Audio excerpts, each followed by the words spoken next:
Salam sejahtera, nama saya Sabar. Saya mau menyaksikan kesembuhan saya dengan menggunakan healing water C19.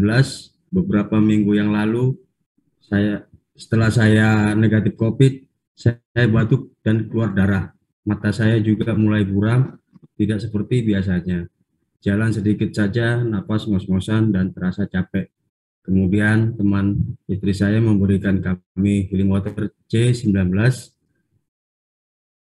Istri saya menyemprotkan healing water C19 ke muka, mulut, dan dada saya. Setelah itu saya tidak pernah lagi mengalami batuk berdarah dan mata saya juga mulai berangsur-angsur terang kembali. Karena anak saya juga sembuh dari COVID dengan produk ini.